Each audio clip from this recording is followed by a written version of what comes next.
Hello, and welcome to this session on Introduction to Model Worlds.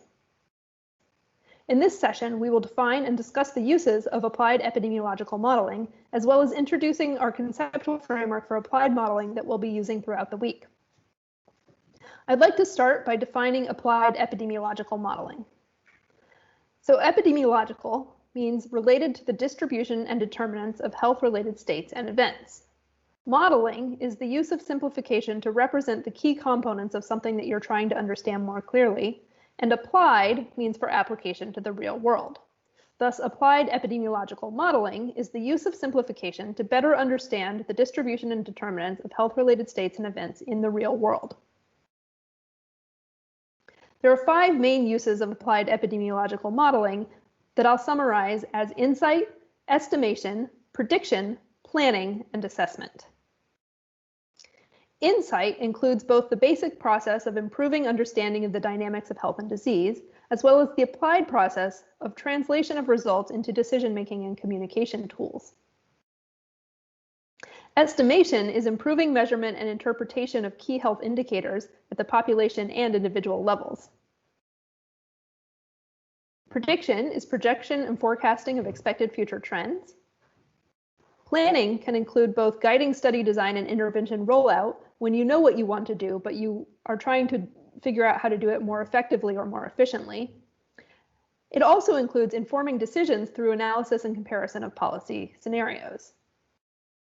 Finally, assessment includes evaluating the impact of past public health interventions, as well as assessing the risk of future public health events.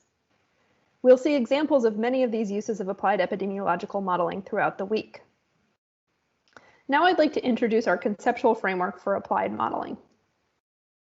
The modeling process involves moving from the real world, where you want to understand a problem, to what we call a model world, to a formal mathematical or computational model.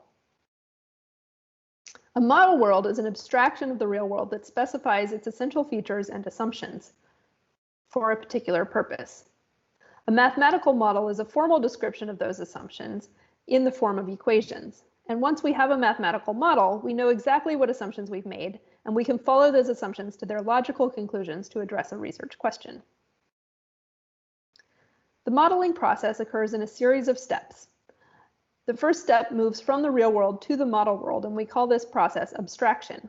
It's often done in collaboration with public health professionals or policymakers, and involves a lot of back and forth communication, ensuring that the model world represents all of the things that the decision makers think are important for understanding the decision that they have to make. The next step is model implementation. So once you have an abstraction of the real world, a conceptual model, the next step is to formalize that either by writing computer code or by writing down equations. We call this step implementation. And this is often an iterative process where you start by implementing a simple model, and then you add in additional complexities as you go through. Once you have a model, you can begin to analyze it through simulation or through solving equations in order to better understand the model world.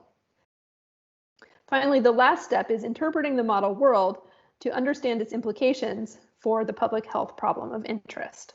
Now I'll give a few examples of how we use model worlds, starting with model worlds for study design.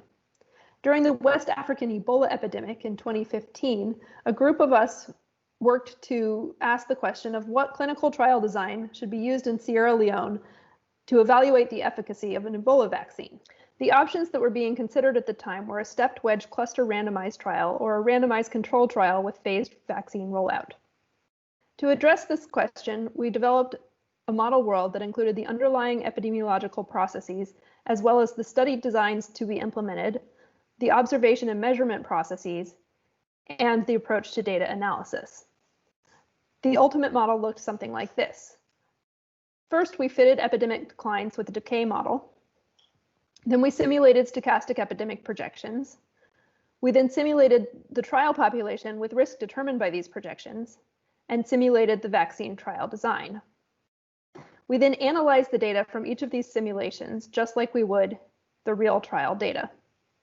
And we repeated this 2,000 times for each scenario, where the different scenarios represented different options for trial design. Finally, we looked at the false positive rate, asking if a vaccine does not affect Ebola risk, what proportion of times would we incorrectly conclude that it does?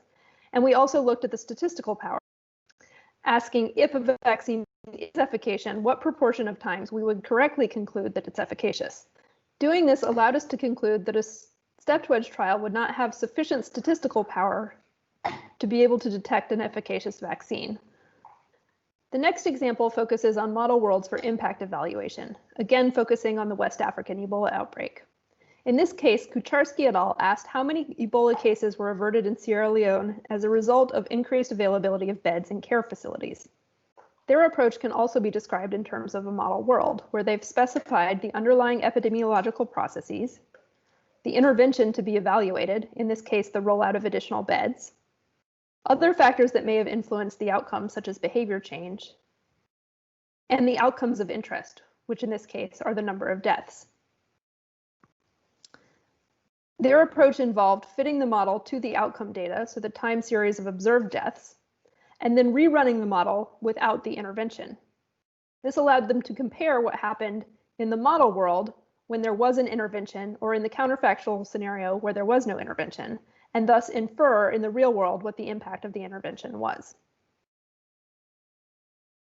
So this week, we'll be practicing all 4 aspects of the modeling process. We'll put a lot of emphasis on abstraction. We'll show some examples of model implementation. We'll use exercises to go through the understanding step to better understand model worlds from a formal model. And we'll discuss a lot of examples that allow us to translate from a model world back into the real world and understanding a public health problem. In summary, conceptualizing a model world is an important step in the modeling process. Model worlds can be translated into formal models, and exploring the model gives us a better understanding of the model world. In applied epidemiological modeling, we interpret our understanding of a model world to inform real public health actions.